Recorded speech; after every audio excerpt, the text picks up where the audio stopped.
जय हिंद दोस्तों। कल हम लोगों ने सेट थ्योरी में पढ़ा था ऑपरेशंस ऑन सेट। उसमें मैंने आपको 3 ऑपरेशन बताए थे एंड अब मैं इसी टॉपिक को कैरी ऑन करूँगा एंड आगे का ऑपरेशन बनाऊंगा। लेकिन कल आपने जो पहले पढ़ा था उसको मैं आपको जल्दी से थोड़ा रिवाइज करा दे रहा हूँ, जिससे कि आपके भी माइंड में बना रहेगा। और अगर आपको उसकी पूरी वीडियो देखनी हो तो आप हमारे चैनल के प्लेलिस्ट में जाकर सेट थ्योरी नाम से प्लेलिस्ट बनी हुई है, उसमें आप लोग जाकर उसकी आप पूरी कंप्लीट वीडियो देख सकते हैं। उसमें आपको सब कुछ अच्छे से मैंने एक्सप्लेन किया हुआ था, वेन डायग्राम की भी हेल्प से मैंने काफ़ी अच्छे से उसमें एक्सप्लेन किया हुआ था। तो कल जो मैंने पढ़ाया था उसमें पहला था हमारा union of two sets and दूसरा था हमारा intersection of two sets and हमारा तीसरा था disjoint set. Union of two set ऐसा होता है कि हमारे पास अगर 2 सेट दिए हुए हों उनका हमें यूनियन निकालना हो, तो उसमें करना ये होता है कि दोनों सेट्स के एलिमेंट हैं उनको एक साथ लिख लो, लेकिन जो कॉमन एलिमेंट्स हैं उनको हम लोग एक ही बार लिखेंगे, उनको हम लोग रिपीट नहीं करेंगे, क्योंकि सेट्स की कंडीशन तो आप लोग को पता होगी। तो उसमें एक एलिमेंट हम लोग को एक ही बार लिखना होता है, उसको हम लोग रिपीट नहीं कर सकते हैं। तो इसलिए यूनियन ऑफ टू सेट्स में दोनों सेट के जो भी एलिमेंट है उनको आप लोग एक साथ लिख दीजिए और उनको रिपीट ना करिए बस। ये हमारा बन गया यूनियन ऑफ टू सेट्स। और फिर अगला था हमारा intersection of two sets. Intersection of two sets में जो भी दोनों सेट्स के हमारे कॉमन एलिमेंट हो उनको कॉमन एलिमेंट को आप लिख दीजिए, वो हमारा बन जाएगा इंटरसेक्शन ऑफ टू सेट्स, क्योंकि इंटरसेक्शन वर्ड का मतलब ही होता है कॉमन। और उसके बाद हमारा आता है डिसजॉइंट सेट। डिसजॉइंट जैसे कि आप नाम से भी समझ सकते हैं, डिसजॉइंट आपस में कोई ज्वाइन ना हो, मींस इसमें आपस में कोई कॉमन एलिमेंट ना हो। ऐसे सेट्स जिनमें आपस में कोई भी कॉमन एलिमेंट ना हो उनको हम लोग बोल देंगे डिसजॉइंट सेट। या फिर ऐसे बोल सकते हैं कि ऐसे 2 सेट जिनका इंटरसेक्शन हमने निकाला और उनका इंटरसेक्शन फाई आ रहा हो, फाई मींस इंप्टी सेट आ रहा हो, तो उनको हम लोग डिसजॉइंट सेट बोल सकते हैं, क्योंकि इंप्टी मींस होता है नथिंग, मींस उसके अंदर कोई एलिमेंट है ही नहीं, कुछ है ही नहीं, तो वो फिर हमारा हो गया डिसजॉइंट सेट। अगर आपको इसका बिल्कुल कंप्लीट डेफिनेशन देखनी है, कंप्लीट जो मैंने समझाया था वो आप कल की वीडियो में जाकर उसको अच्छे से देख सकते हैं। कल मैंने आपको वेन डायग्राम के हेल्प से, डेफिनेशन की हेल्प से अच्छे से समझाया था। अब आज हम लोग उसी को आगे कंटिन्यू करते हैं कि आगे हमारे पास सेट थ्योरी में कौन कौन से ऑपरेशंस होते हैं सेट्स के लिए। हमारे पास आता है difference of two sets. Two sets अगर हम लोग डिफरेंस देते हैं तो फिर क्या आता है, और इसको भी हम बड़े ही अच्छे से वेन डायग्राम की हेल्प से समझेंगे, फिर एग्जांपल की हेल्प से समझेंगे। और फिर हमारे पास अगला आता है symmetric difference of two sets. और हमारे पास 2 सेट है उनका सिमेट्रिक डिफरेंस क्या होता है। उसके बाद हमारा आएगा कॉम्प्लीमेंट ऑपोजिट सेट का हमारा कॉम्प्लीमेंट क्या होता है। उसके पहले हम आपको बता देंगे कि यूनिवर्सल सेट हमारा क्या होता है। ठीक, हम लोग आते हैं difference of two set. If A and B are two sets, then their difference A minus B is defined as A minus B X such that X belongs to A and X does not belong to B। Mean इसका मतलब ये हुआ कि हमारे पास A minus B में केवल वही element आएंगे जो कि हमारे A में हो और हमारे को एलिमेंट B में ना हो, तो वो हमारा हो जाएगा फिर A minus B। फिर से आप लोग ध्यान सुनिए, A minus B और B minus A में बहुत ज्यादा फर्क होता है। A माइनस बी में केवल वही एलिमेंट आएंगे जो कि हमारे A में हो, लेकिन वो एलिमेंट हमारे B में ना हो। अब इसको वेन डायग्राम के हेल्प से आपको काफी अच्छे से एक्सप्लेन कर देंगे। और सेम उसी प्रकार से अगर हम बात करते हैं B माइनस A की, तो B माइनस A में हमारे वो एलिमेंट आएंगे जो कि हमारे B में हो लेकिन A में ना हो। इसको मैंने लिखा यही है, B minus A equal to X such that X belong to B and X does not belong to B। Means B minus A के अंदर ऐसे एलिमेंट X है जो कि B में है लेकिन वो X हमारा A में बिलोंग नहीं करता है। तो ये हमारा हो गया B माइनस A। अब इसको हम लोग वेन डायग्राम के हेल्प से समझते हैं कि हमारा ये होता कैसे है। देखिए ये हमारा ये पूरा हमारा यूनिवर्सल सेट हो गया पूरा बड़ा से, ये जो हमने बनाया रेक्टेंगल, और ये हमारा ये हो गया सेट A हो गया, और ये हमारा यहाँ पे सेट B हो गया। ये इनका कॉमन एरिया है। हम लोग को इसमें A माइनस B या B माइनस A निकालते हैं, हम लोग कॉमन एरिया छोड़ देते हैं, क्योंकि अगर आप लोग सिंपल मैथ्स में प्रश्न करते हो तो उसमें कैसे पहले कॉमन एरिया जो चीजें कॉमन होती हैं अलजेब्रा में वही चीजें कट होती हैं। अलजेब्रा में कोई इक्वेशन की होती है क्यूबिक या फिर स्क्वायर में 2 इक्वेशन है, उसमें कुछ काटना होता है, 2 चीजें अगर कॉमन है वही चीजें कट होती है, अदरवाइज कट होने वाली। फॉर एग्जांपल +4 -4, तो उसमें जो कॉमन एरिया है वो हमको लेना नहीं है। और A माइनस B में इतना आएगा, जो ये वाला रीजन है हमारा, ये हमारा A माइनस B में आ रहा है। अब जैसे कि यहाँ पे हमने आपको बताया था कि A माइनस B में जो एलिमेंट होगा वो A में होगा लेकिन वो B में नहीं होगा। अब इसको हम लोग वेन डायग्राम की हेल्प से समझते हैं कि इस स्टेटमेंट का मतलब क्या हुआ। आपके ये A माइनस B है, यहाँ पे अगर कोई एलिमेंट लेंगे हमारा A माइनस B का केवल रीजन इतना है, यहाँ से लेके ये इतना, मीन जो ये हमने इसको सेलेक्ट किया हुआ है तो इतना ही हमारा रीजन है। अगर हमारे पास A माइनस B में कोई एलिमेंट हुआ वो ये तो या तो यहाँ हो जाएगा या यहाँ या फिर यहाँ या फिर यहाँ। आप लोग देख लीजिए किसी भी केस में ये हमारा एलिमेंट केवल A में ही आ रहा है, वो ना तो यहाँ आ रहा ना तो यहाँ आ रहा। अगर हमारा एलिमेंट यहाँ पे गलती से आ भी जाएगा तो वो तो फिर हमारा B में भी चला गया ना, तो इसीलिए हमारा एलिमेंट केवल इतने में आ रहा है, इतने में नहीं आता, क्योंकि ये हमारा तो a माइनस बी में नहीं है ना, a माइनस बी हमारा केवल इतना यहाँ से स्टार्ट होता है और ये पूरा पे इतना आता है। तो जब a माइनस बी के अंदर कोई भी हमारा एलिमेंट होगा तो केवल a में होगा, b में नहीं होगा। और फिर उसी प्रकार से अगर हम लोग b माइनस a की बात करते हैं, b माइनस a का हमारा जो हमारा एरिया हो गया, रीजन हो गया केवल इतना वाला रीजन है, बस ये वाला। और ये common area b minus a में भी नहीं आता है। तो अगर b माइनस a में कोई भी एलिमेंट लेंगे वो ये तो ये होगा, या फिर यहाँ ले लिया ये इसको, यहाँ ले लिया, यहाँ ले लिया, यहाँ ले लिया। अगर आप किसी भी केस में देखेंगे ये हमारे जितने भी एलिमेंट है ये सब हमारे b में आ रहे हैं, कोई भी एलिमेंट हमारा a में नहीं आ रहा। सेम ये बात स्टेटमेंट में भी लिखी हुई है कि b माइनस a के जितने भी एलिमेंट है वो b में आएंगे लेकिन वो a के अंदर नहीं आएंगे। तो इसको वेन डायग्राम से अच्छे से समझ सकते हैं। और अगर अभी भी आपको इसमें कोई भी डाउट हो तो आप इसको दोबारा रिप्ले कर लीजिए 10-20 सेकंड में, तो आपको अच्छे से फिर देखेंगे तो आपको अच्छे से समझ में आ जाएगा। ये मैंने आपको इतनी अच्छी तरीके से स्टेटमेंट को वेन डायग्राम के हेल्प से समझाया है, आपको कहीं कोई भी नहीं समझाएगा, ना आपका स्कूल का टीचर ना आपका कोई कोचिंग का टीचर, क्योंकि ये समझाने के लिए काफी ज्यादा एफर्ट डालने पड़ते हैं। और उसके बाद अगर हम लोग एग्जाम्पल्स की बात करते हैं कि एग्जाम्पल के हेल्प से इसको कैसे समझेंगे, एंड आप लोग एग्जाम में पूछा जाएगा, एग्जाम में इस टाइप के एग्जाम्पल दिए रहेंगे और आपसे a माइनस बी या फिर b माइनस a पूछ सकता है।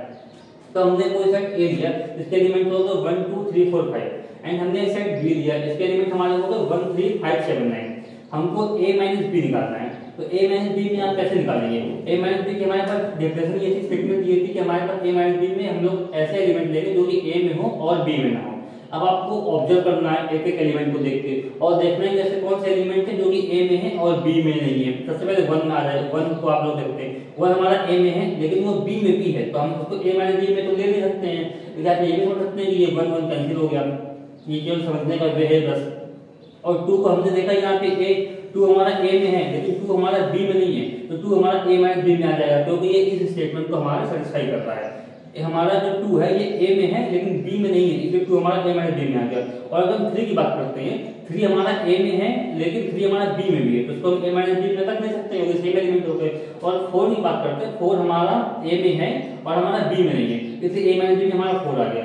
और अगर 5 देखेंगे, 5 हमारा a में भी है और b में भी है, इसलिए हमारा ये a माइनस b में नहीं है। तो a माइनस b में हमारे पास वही एलिमेंट है, एक 2 दूसरा 4। और सेम इसी टाइप से अगर हम b माइनस a निकालेंगे तो आप 7 और 9 को छोड़ दो, बाकी जितने भी एलिमेंट है वो b के अलावा a में भी हैं, तो इसलिए इसको हम b माइनस a में नहीं रखेंगे। b माइनस a में हमने केवल वही एलिमेंट रखे हैं जो कि हमारे b में है लेकिन वो a में नहीं है। आप लोग देख सकते 7 और 9 हमारे पास a में नहीं है। तो ये हमारा एग्जांपल हो गया। अब इसके कुछ डिफरेंस ऑफ टू सेट कुछ हमारे रिजल्ट होते हैं, तो वो हम लोग रिजल्ट देखते हैं। पहला हमारा है ये result a minus B does not equal to b minus a। a minus B और b माइनस a आपस में कभी इक्वल नहीं होंगे। ये आप एग्जांपल के हेल्प से भी समझ सकते हैं, ये a है ये b है, ये हमने a माइनस b निकाला है और ये हमने b माइनस a निकाला है, दोनों आपस में इक्वल है नहीं, क्योंकि इक्वल सेट की डेफिनेशन ये होती है कि दोनों को एलिमेंट्स सेम होने चाहिए। यहाँ पे 2 कॉमन 4 है और यहाँ पे 7 कॉमन 9 है, ये हमारे साथ इक्विवेलेंट सेट है, लेकिन हमारे ये इक्वल सेट नहीं है। आप बहुत से बच्चों को इक्वल सेट और इक्विवेलेंट सेट में कंफ्यूजन होती है, इसको भी मैंने अच्छे से एक्सप्लेन किया था अपने पहले की वीडियो में, आप लोगों को प्लेलिस्ट में जाके वाली की वीडियो मिल जाएगी। ये हमारे साथ a माइनस बी और b माइनस a इक्विवेलेंट है लेकिन इक्वल नहीं है। इसको आप ऐसे भी समझ सकते हो कि आप अगर 2 डिजिट्स के उसको आप सेपरेट करते हो 4 माइनस 2 और 2 माइनस 4, वो कभी आपस में इक्वल नहीं होते हैं। 4 माइनस 2 हमारा आ जाएगा 2 और 2 माइनस 4 हमारा आ जाएगा माइनस 2, तो कहाँ दोनों आपस में इक्वल हुए। और हमारे पास नेक्स्ट जो है पॉइंट है वो है कि जो हमारे सेट्स हैं a minus B, b minus a, a intersection b, वो आपस में डिसजॉइंट सेट होते हैं। डिसजॉइंट सेट क्या होते हैं वो मैं आपको कल की वीडियो में बता चुका हूँ। डिसजॉइंट सेट वो होते हैं कि ऐसे सेट जिनमें एक भी एलिमेंट आपस में कॉमन ना हो, तो वो हमारे होते हैं डिसजॉइंट सेट। तो a minus B, b minus a वो हमारे डिसजॉइंट सेट हो गए। और आप लोग ये देख लीजिए a माइनस बी और b माइनस a, इनमें कोई भी एलिमेंट कॉमन तो है नहीं, तो ये हमारा होगा डिसजॉइंट सेट। और ये हमने a इंटरसेक्शन b भी निकाला हुआ है। आप लोग इन तीनों को आपस में ऑब्जर्व कर लीजिए, इन तीनों में कोई भी एलिमेंट कॉमन नहीं है, तो ये तीनों ही आपस में डिसजॉइंट सेट हो गए। यही बात इस स्टेटमेंट में लिखी हुई, मैंने आपको एग्जांपल के हेल्प से भी अच्छे से समझा दी। अगर आप लोग एग्जांपल के हेल्प से किसी भी स्टेटमेंट को या फिर किसी भी थ्योरम को समझते हैं तो वो आपके माइंड में अच्छे से आपको समझ में आ जाएगी और आप उसको फिर भूलेंगे नहीं। अब अगला हमारा आता है कि a माइनस बी जो है वो सबसेट है a का। तो आइए इसको देखते हैं कि कई सेट में सबसेट है या फिर नहीं है। ये पूरे ए का ए माइनस बी, आप लोग ये देंगे ए माइनस बी जो है 2,4, ये 2,4 क्या ए में आ रहा है? हाँ, हमारे पास ए में 2 भी है और हमारे पास ए में 4 भी है, तो ये ए माइनस बी हमारा ए के अंदर आ रहा है, तो 2 भी इसमें है और 4 भी इसमें, तो ए माइनस बी ए का सब्स्टिट्यूट हो गया। अगर आप लोग वेन डायग्राम के हेल्प से देखेंगे तो क्या आप अच्छे से समझ जाएंगे। देखिए ये पूरा हमारा ये पूरा ए हो गया और ए माइनस बी हमारा केवल इतना है, तो अल्टीमेटली ये तो हमारा केवल ये हमारा ए माइनस बी है, ये आ तो रहा है पूरा ए के अंदर ना, तो हमारा ए माइनस बी ए का सब्स्टिट्यूट हो गया। और सेम हमारे पास सिमिलर स्टेटमेंट ये भी है, B minus A is subset of B, B minus A हमारा हो गया 7,9, आप लोग उसको देखिए क्या ये बी में अवेलेबल है, बी में हमारा 7 भी है, बी में हमारा 9 भी है, तो पूरा का पूरा बी माइनस ए हमारा बी में आ गया, तो बी माइनस से सब्स्टिट्यूट हो गया हमारा बी का। इसको आप फिर से वेन डायग्राम की हेल्प से समझ सकते हैं, हमारा बी माइनस से केवल ये इतना, केवल हमारा बी माइनस ये यहाँ गया, यहाँ से लेके बस इतना आ गया बस, और लेकिन बी जो है ये हमारा पूरा सर्किल कंप्लीट करता है, तो ये हमारा पूरा बी हो गया। ये अल्टीमेटली बी माइनस से हमारे वो बी के तो अंदर ही आ रहा है ना, तो इसलिए बी माइनस से is the subset of B. उसके बाद हमारा अगला स्टेटमेंट आता है कि a minus 5 is equal to a। अभी मैंने आपको वीडियो स्टार्ट होते ही बताया था कि हमारा जो 5 होता है, 5 को बोलते हैं सिंपली सेट मींस नथिंग, उसके अंदर कोई भी एलिमेंट ना होता है, 5 मतलब होता है नथिंग। इसको आप जीरो भी समझ सकते हैं जिसके पास कुछ है नहीं। तो अगर आप a माइनस है, अगर आप a में से नथिंग हटाओगे तो फिर पूरा a ही बचेगा, क्योंकि उसमें कुछ सब्ट्रैक्ट हुआ ही नहीं है। मतलब a में अगर आपने 5 लिया तो मेरे पास केवल a बच गया, क्योंकि उसमें कोई सी सब्ट्रैक्ट हुई नहीं है। 5 का मतलब ही होता है नथिंग, मतलब कुछ नहीं, उसके बाद कुछ है ही नहीं 5 के पास। तो आप अगर 5 से अगर मतलब किसी भी सेट से 5 को माइनस कर दोगे तो उस सेट को कोई फर्क नहीं पड़ने वाला, वापस वही सेट हमारा आ जाएगा। और दूसरा हमारे पास स्टेटमेंट है कि a माइनस है इक्वल टू 5, मतलब a हमारा पूरा बड़ा सेट है और उसमें से हमने a को पूरा हमने हटा दिया, हमारे पास तो फिर बचा क्या? कुछ नहीं बचा, और कुछ नहीं का मतलब होता है नथिंग, मतलब 5 बचा। हमारे पास 4 है, 4 में से हमने 4 घटा दिया तो हमारे पास कितना होता है? 0, 20 नथिंग बचा। सेम चीज हमारे पास सेट पूरा a है और हमने a में से a को माइनस कर दिया तो हमारे पास नथिंग बचा ना, और मैंने बताया कि 5 में कोई भी एलिमेंट नहीं होता, 5 मींस ही और नथिंग, तो हमने फिर a minus a is equal to 5 हो गया। आई होप आपको ये सब स्टेटमेंट अच्छे से समझ में आ गई होंगी। मैंने आपको जिस वे में एक स्टेटमेंट एक्सप्लेन करी हुई है, अगर आप इस वीडियो को बिना स्किप करे अच्छे से देखेंगे तो आपको स्टेटमेंट अच्छे से याद भी हो जाएगी, क्योंकि नॉर्मल टीचर जो होते हैं वो बस स्टेटमेंट लिख देंगे और बोलेंगे कि स्टेटमेंट आप लोग याद कर लीजिए। यहाँ पे स्टेटमेंट की आपको प्रूविंग करा देंगे, प्रूविंग आपको आती है तो वो तो अच्छी बात है, लेकिन प्रूविंग के साथ साथ स्टेटमेंट होती है, अगर आप लोग वो समझ पाएंगे तो वो स्टेटमेंट आप लोग एप्लीकेशन कर पाएंगे। मेन चीज जो थ्योरम्स होती हैं और स्टेटमेंट होती है उनका एप्लीकेशन ज्यादा इंपॉर्टेंट होता है इन कंपैरिजन टू प्रूविंग। आइए अब नेक्स्ट देखते हैं। नेक्स्ट हमारा है symmetric difference of two sets. अब देखते हैं कि दो सेट्स है उनका हमारे पास सिमेट्रिक डिफरेंस क्या होता है। The symmetric difference of two sets A and B denoted by A, इसको बोलते हैं ट्रायंगल शेप में, इसको बोलते हैं delta, denoted by A delta B is defined as A delta B equal to A minus B union B minus A। अब जैसे कि अभी मैंने आपको डिफरेंस ऑफ टू सेट्स बताए थे, उनका दो सेट है, हम लोग दो टाइप का डिफरेंस ले सकते हैं, दो सेट A और B का। पहला आप A माइनस B कर लीजिए, दूसरा B माइनस A कर लीजिए। और अगर आप दो हमारे पास डिफरेंस है उन्हीं का आप यूनियन ले लेंगे, means A minus B union B minus A, तो जो हमारा आएगा वो हमारा सिमेट्रिक डिफरेंस हो जाएगा। उसको हम लोग डिनोट कर देंगे कि A डेल्टा B हमारा हो गया। A delta B equal to A minus B union B minus. आपको करना कुछ नहीं है, आप लोगों ने डिफरेंस ऑफ टू सेट्स तो अच्छे से समझ लिए होंगे, और किसी भी दो सेट्स का हम लोग दो टाइप से डिफरेंस निकाल सकते हैं। पहला A माइनस B, दूसरा B माइनस A। हमने जो दो टाइप का डिफरेंस निकाला है उन दोनों को आप यूनियन कर दीजिए, मतलब उन दोनों को आप एक साथ लिख दीजिए, तो वो हमारा बन गया symmetric difference of two sets. आप symmetric difference of two sets को हम लोग एग्जांपल के हेल्प से भी देख लेंगे कि इनको एग्जांपल्स में कैसे करते हैं, कैसे सॉल्व करते हैं टाइप के क्वेश्चन। इसका देखिए हमारे पास A सेट है और हमारे पास ये B सेट के एलिमेंट्स है, ये बिल्कुल यही हमारा एग्जांपल है। हमने A minus B B minus A ये आपको निकाल के बता दें, बिल्कुल ऐसे ही निकाला जाएगा। और A minus B B minus A का हमने ये यूनियन ले लिया, तो हमारे पास आ गया कि इसमें देखिए मैंने आपको यूनियन निकालना तो हम कल सिखाया था कि यूनियन निकालते समय जितने भी एलिमेंट होंगे उनको आप एक साथ लिख लीजिए, और जो भी कॉमन एलिमेंट है उनको बस वन टाइम लिखिए। और A माइनस B और B माइनस A में कोई भी कॉमन एलिमेंट तो है नहीं, तो हमने जितने भी एलिमेंट है उनको हमने सब एक साथ लिख दिया, 2, 4, 7, 9। तो ये हमारा हो गया symmetric difference of two set. अब हमारे पास नेक्स्ट क्वेश्चन आता है complement of a set. Complement of a set समझने के पहले आपको ये समझना पड़ेगा कि यूनिवर्सल सेट क्या होता है। यूनिवर्सल मीन्स होता है सब कुछ, मीन्स जो भी है वो पूरा यूनिवर्स है, वो पूरा यूनिवर्सल है। जैसे कि जो हम लोग ऐसा मानते हैं कि एक सेट है वो हमारा यूनिवर्सल है, और उसके अंदर हम लोग जितने भी वो सेट लेते हैं वो सब वो यूनिवर्सल सेट के अंदर ही आता है। जैसे कि ये हमने लिया था, ये हमारा जो रेक्टेंगल है ये हमारा यूनिवर्सल सेट है, और इसके अंदर जो छोटे छोटे सेट लिए, एक सेट हमारा ए हो गया, एक सेट हमारा बी हो गया, ठीक है। तो हमारे पास जितने भी सेट होंगे वो सब हम लोग यूनिवर्सल सेट के अंदर ही कंसीडर करते हैं। अब देखते हैं कॉम्प्लीमेंट कॉम्पोजिट सेट क्या होता है। If you is a universal set को हम लोग यू से डिनोट करते हैं, और ए हमारा जो है यूनिवर्सल सेट का कोई भी सबसेट हो गया। Then the complement of A is the set which contains those elements of u which are not contained in A and is denoted by A dash और A के ऊपर हम लोग ने C लिख दिया पावर में। तो AC is equal to X such that X belong to B and X does not belong to A। Means हमारे पास कॉम्प्लीमेंट सेट वो होता है कि ऐसे एलिमेंट कॉम्प्लीमेंट सेट में केवल वो एलिमेंट आएंगे। अब जैसे कि एक ए हमारे पास कोई सेट है, हम लोग ए के कॉम्प्लीमेंट की बात कर रहे हैं, तो हमारे पास ए की कॉम्प्लीमेंट को हम लोग ए डैश से डिनोट करेंगे, तो ए डैश में केवल वही एलिमेंट आएंगे जो कि हमारे पास यू में हो लेकिन ए में ना हो। अब जैसे कि इसको आप लोग ऐसे समझ सकते हैं कि आपका स्कूल है, आपके स्कूल में ढेर सारी क्लासेस हो गई, काफी क्लासेस हो गई, तो वो क्लास अपने आप में एक सेट है, ठीक है। तो आपका जो स्कूल है उसको हम लोग मान लेंगे कि यूनिवर्सल आपका स्कूल है। यूनिवर्सल आपके स्कूल के जो सेट है उसको हमने मान लिया यूनिवर्सल, उसको डिनोट कर दिया यू से, और जितनी भी क्लास है उसमें क्लास को ए मान लीजिए, किसी क्लास को आप बी मान लीजिए। वो जो क्लास ए है, क्लास ए को छोड़ के जितना भी एरिया उस स्कूल के अंदर आता है तो वो सब हमारा उस क्लास का कॉम्प्लीमेंट हो गया। मींस अगर आपने क्लास को अपने ए माना है तो वो हमारा एरिया उस क्लास को छोड़ के जो भी एरिया है या फिर जो भी स्टूडेंट है जो उस क्लास में नहीं है वो सब हमारे ए डैश के अंदर आ गए, मींस उस क्लास के कॉम्प्लीमेंट में आ गए। एक बात आप हमेशा ध्यान रखिए, किसी सेट है और उस सेट का कॉम्प्लीमेंट है, उसको मिलाने के बाद ही दोनों को उनका मतलब यूनियन करने के बाद ही पूरा हमारा यूनिवर्सल सेट बनता है। आप लोग उसको ऐसे समझ सकते हैं कि ये हमारा जो है ये हमारा U सेट हो गया, यूनिवर्सल सेट हो गया हमारा ये वाला जो हमारा रेक्टेंगल है, और ये हमारा सेट A है छोटा से।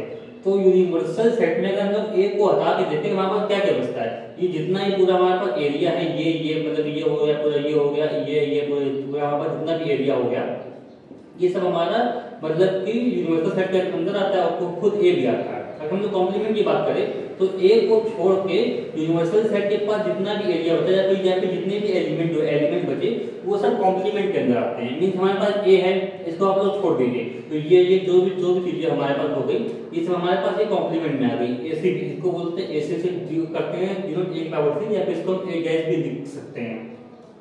अगर हमारे पास इसमें कोई भी एलिमेंट है कॉम्प्लीमेंट में तो वो एलिमेंट या तो यहाँ हो जाएगा या तो यहाँ हो जाएगा, वो एलिमेंट यहाँ तो हो नहीं सकता है। तो ये कॉम्प्लीमेंट का मतलब ये है कि जो चीज ए में ना हो, ए को छोड़ के यूनिवर्सल के बाद जो भी बचे वो हमारा कॉम्प्लीमेंट हो गया।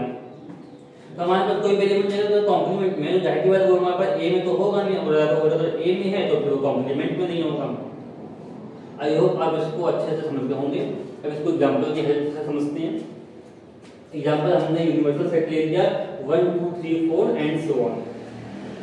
ये हमारे आप लोग देखेंगे ये हमारे सेट ऑफ डिफरेंट नंबर्स हो गए, और उसके बाद हमारा सेट ए हो गया। हमने सेट एक ए लिया 2 4 6 8 एंड सो ऑन। ये हमारे पास नेचुरल नंबर हो गए, ये हमारे पास इवन नेचुरल नंबर्स हो गए। और फिर इसका कॉम्प्लीमेंट सेट अगर पूछे तो इसका कॉम्प्लीमेंट सेट क्या होता है वो आप लोग देखिए। ये हमारे पास नेचुरल नंबर है, ये हमारे पास इवन नेचुरल नंबर हो गए। कुछ अगर हम लोग u से a को माइनस कर देंगे तो हमारे पास कॉम्प्लीमेंट सेट आ जाएगा। माइनस करने में क्या होता है कि हम लोग मतलब कि माइनस करने के बाद हम लोग वही एलिमेंट लिखेंगे जो कि u में हो और फिर a में ना हो। तो आप लोग ऐसे फैक्ट जो 1 3 5 7 ये हमारे पास u में होंगे लेकिन वो a में नहीं होंगे, तो ये हमारे पास a के कॉम्प्लीमेंट में आ गए। कॉम्प्लीमेंट पर केवल इतनी सी बात होती है कि कोई सेट ए है, अगर हम लोग को उसका कॉम्प्लीमेंट निकालना है तो उसको आप लोग को यूनिवर्सल से माइनस कर दीजिए, उसके बाद यूनिवर्सल में जो भी बचे वो उस सेट का कॉम्प्लीमेंट किया। कॉम्प्लीमेंट का एक मतलब ये भी होता है कि किसी सेट ए का जो कॉम्प्लीमेंट है आप लोग कॉम्प्लीमेंट और उस सेट को अगर आप मिला देंगे तो मिल के पूरा यूनिवर्सल सेट बन जाएगा। अब आइए कॉम्प्लीमेंट ऑफ द सेट हम लोग को कुछ देखते हैं रिजल्ट। अब जैसे मैंने आपको बताया जो भी होता है सब पूरा यूनिवर्सल होता है, यूनिवर्सल सेट के बाहर तो कुछ है नहीं, जो भी है उसके हमारा अंदर ही है। अब बात आता है कि अगर हम लोग कोई यूनिवर्सल सेट का कॉम्प्लीमेंट लेंगे तो क्या क्या बचेगा। अगर हम लोग यूनिवर्सल सेट का कॉम्प्लीमेंट लेंगे तो उसके बाहर तो कुछ बचेगा ही नहीं, क्योंकि जो भी है वो हमारा यूनिवर्सल सेट ही है। आप लोग देखिए जो भी है वो हमारा यूनिवर्सल सेट है। इसके अंदर हम लोग कोई भी हमारे पास ऐसा ऐसा सेट है जितने यहाँ तक की जगह घेरी हुई है और पूरी इतनी, और ये छोटा पार्ट इसने छोड़ दिया है। तो अगर हम लोग कॉम्प्लीमेंट लेंगे तो ये हमारे पास इतना छोटा पार्ट उस सेट का कॉम्प्लीमेंट हो जाएगा। लेकिन अगर पूरा यू की ही बात कर रहे हैं, पूरा यूनिवर्सल सेट की ही बात कर रहे हैं, तो वो जगह भी नहीं छोड़ेगा, वो यहाँ तक पूरी जगह हमारा मतलब ऑक्यूपाई कर लेंगे वो एलिमेंट। तो अगर हम लोग उसका कॉम्प्लीमेंट लेंगे तो हमारे पास कोई भी एलिमेंट नहीं बचेगा, मतलब नथिंग बचेगा। जब जिस सेट में कोई भी एलिमेंट नहीं है तो उसको हम लोग यूज करते हैं 5 से। तो अब इसलिए हमारे पास जो यूनिवर्सल सेट का कॉम्प्लीमेंट हो गया वो हो गया 5। ठीक, अब आप लोग ये स्टेटमेंट तो अच्छे से समझ होंगे। अब नेक्स्ट स्टेटमेंट आती है, जब हम लोग एम्प्टी सेट का कॉम्प्लीमेंट लेते हैं तो क्या आता है। एम्प्टी सेट तो आप लोग अच्छे से समझ होंगे, जिसके पास कोई एलिमेंट नहीं है। अब जिसके पास कुछ है ही नहीं मींस वो नथिंग है, वो क्या चीज जीरो है। तो अगर आप लोग उसको यूनिवर्सल सेट से आप सेपरेट करेंगे तो जाहिर सी बात है यूनिवर्सल सेट ही आ जाएगा, उसमें कुछ चेंजमेंट तो होना नहीं है। तो सेम इसी प्रकार से जब हम 5 का कॉम्प्लीमेंट लेंगे तो हमारे पास ये यूनिवर्सल सेट आ गया। अभी मैंने आपको भी 2-3 बार एक बात बताई है कि हम लोग कोई सेट है ए, उसका कॉम्प्लीमेंट हो गया ए डैश हो गया, उनको आपस में मिला देंगे तो वो पूरा हमारा यूनियन बन जाएगा। क्योंकि कॉम्प्लीमेंट होता ही वही है कि यूनियन में ए को माइनस कर देंगे तो वो हमारा कॉम्प्लीमेंट बन जाएगा। तो उसी टाइप से अगर ए और ए मतलब कि ए और ए के कॉम्प्लीमेंट का यूनियन लेंगे तो हमारे पास पूरा यूनिवर्सल सेट आ जाएगा। ये हमारा होगा यूनिवर्सल सेट और ये हमारा होगा यूनियन का सिंबल। इसको आप लोग इस एग्जांपल से भी समझ सकते हैं कि हमारा ए हो गया और ये हमारा ए का कॉम्प्लीमेंट हो गया। अगर आप लोग उसका यूनियन ले लेंगे तो ये हमारा आ जाएगा 1 2 3 4 5 6 7, सेम हमारा ये यू सेट बन जाएगा। तो हमारा यूनियन लेने पे हमारा ये यू सेट हमारा बन के आ गया। और फिर इसके बाद आता है कि अगर हम लोग किसी सेट और उसके कॉम्प्लीमेंट का इंटरसेक्शन लेंगे तो क्या आएगा। तो जाहिर सी बात है कुछ नहीं आएगा, कुछ बचेगा ही नहीं, क्योंकि किसी भी सेट में और उसके इंटरसेक्शन उसका जो कॉम्प्लीमेंट सेट होता है वो आपस में डिजॉइंट होता है, उनके एक भी एलिमेंट आपस में कॉमन नहीं होते हैं। ये हमारे पास सेट हमारा यू था और ये हमारा ये कॉम्प्लीमेंट सेट था ए। आप लोग और ये हमारा सेट जो कॉम्प्लीमेंट जो हमारा ए को मतलब कि ए को छोड़ के जो भी हमारा यूनिवर्सल सेट में एलिमेंट बचे हैं, एरिया बचा है, वो हमारा ए का कॉम्प्लीमेंट आ गया है। तो इसमें कोई भी एलिमेंट कॉमन ही नहीं है। ये बाहर वाला हमारा ए सी है, ए का कॉम्प्लीमेंट, और अंदर वाला हमारा ए है। तब इसमें कोई भी एलिमेंट हमारे कॉमन नहीं है तो इनका इंटरसेक्शन आ जाएगा हमारा 5 मींस एम्प्टी सेट। ये आपके ऑपरेशंस ऑन सेट टॉपिक खत्म हो गया है। अब नेक्स्ट क्लास में आपका नेक्स्ट टॉपिक स्टार्ट होगा। हमने आपको चीज़ें काफ़ी अच्छे से क्लियर कर दी है। अगर आपका कभी भी कोई डाउट हो तो आप एक बार वीडियो को रिप्ले करके वापस से देख लीजिएगा। अगर फिर भी आपको कोई भी डाउट हो तो आप कमेंट बॉक्स में मुझे पूछ सकते हैं, आपका डाउट क्लियर कर दिया जाएगा। अगर आपको हमारी ये वीडियो पसंद आई हो तो आप इसको लाइक शेयर एंड सब्सक्राइब करना ना भूलिएगा। मिलते हैं नेक्स्ट वीडियो में, धन्यवाद।